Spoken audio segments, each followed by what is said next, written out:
Вот такая я вся из себя королевишна, королевишна, потому что у меня корона. Вот как корона сделана. Там внутрь вставлена плотная проклеенная ткань и просто в кольцо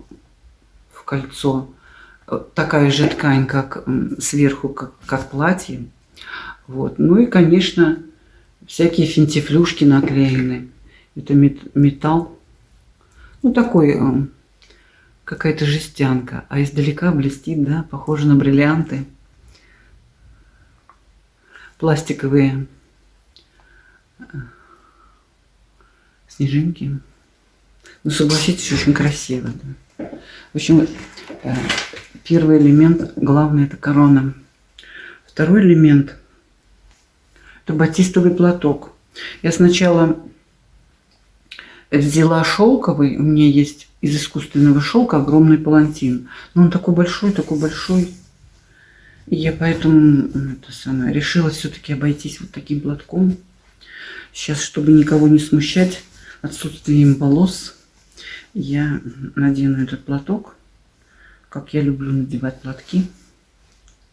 Нет, вот эти пушинки от палантина, они везде приклеились, на нервы действуют. Вот. Я волосы отращиваю. Если мне в марте объявят продолжение ремиссии, то я сделаю шикарную стрижку в салоне Каре. И для этого их отращиваю. Итак, серьги сегодня никакие не надевала, потому что платок и корона. Так. Следующим элементом моего наряда является вот такое вот нашейное украшение. Тоже все в жестянках. Вот. Кстати, ткань эта на все ушло ровно 6 метров. Потому что платье очень большое. И вот здесь сборки сделала. Ткань очень тонкий дешевый трикотаж в люрексе. Вот пока я не обработала края, люрекс сыпался килограммами. То есть это самый-самый дешевый вариант ткани из Алиэкспресс. А мне зачем, дорогой? Правда, я поняла, что платье, вот основное, которое я сейчас покажу, платье, его можно использовать в других образах. Сверху еще что-то буду делать.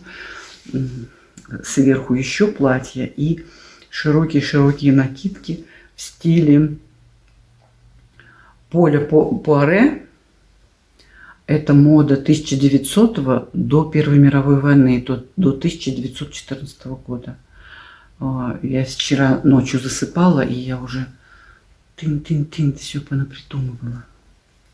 То есть платье не пропадет, оно будет использоваться. Так, кстати, платье зимушки зимы тоже не пропадет. Я не сверху буду там использовать его, а его использовать как сверху. А внизу будут основы разных цветов для разных нужд. Но это все я успею, только если мне продлят ремиссию.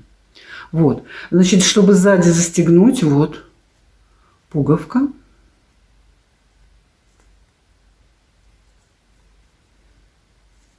Пуговка, вот видите.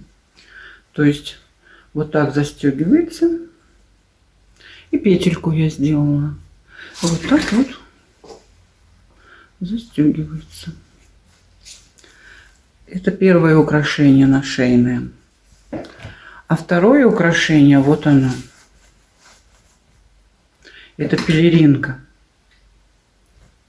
Сейчас я ее сниму. Она тоже на пуговке. Вот она. Вот так выглядит изнанка.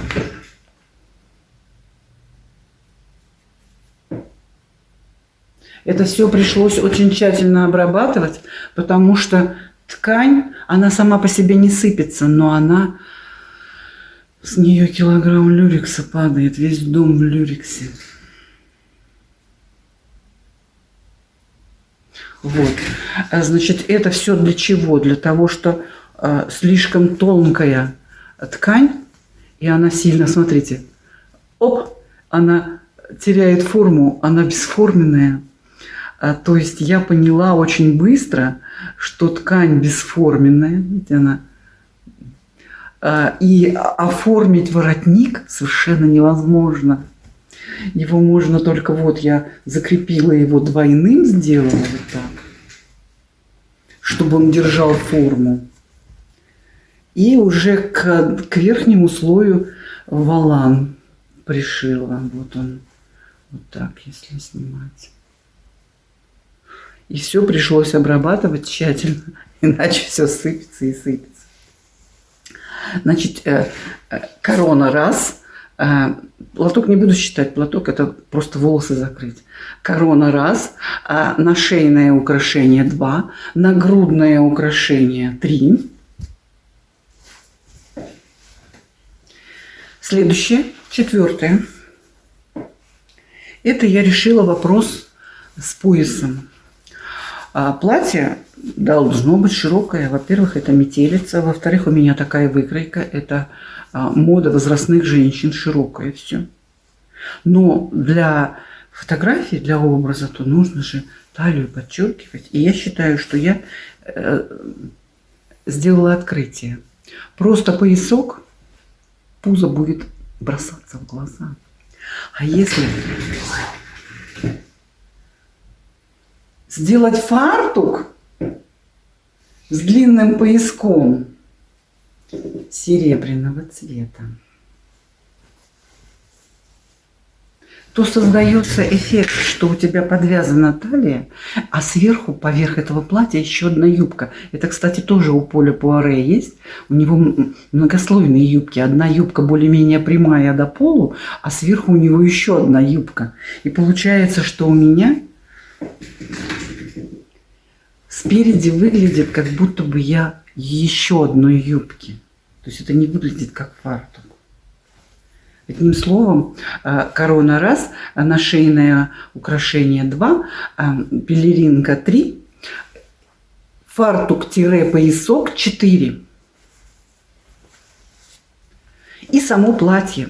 Сейчас я его еще раз покажу без ничего. Значит, тут у меня, конечно, неподходящего цвета нижнее белье. И на мне еще нижняя юбка, чтобы вот эта тонкая, совершенно не держащая форму ткань, видите, не держит форму, чтобы не прилипала к ногам. Там юбка, об этой юбке можно отдельно говорить. Вот обычная юбка сшита. Но этой юбкой надо делать отдельное видео, потому что это юбка из... Это не чистый хлопок. Это хлопок с добавлением эластана, шестиклинка в пол, батистовый поясок на резинке. Это знаменитая моя юбка. Я не поленилась и сделала выкройку с учетом числа Фибоначчи. Золотое сечение. Это обережная юбка. Ну, в общем, я ее надела, чтобы вот этот вот тончайший трикотаж не прилипал к ногам. Вот. Значит, у меня все аксессуары я рассказала. И теперь еще покажу, как выглядит платье. Без ничего, без никаких аксессуаров. Сейчас покажу.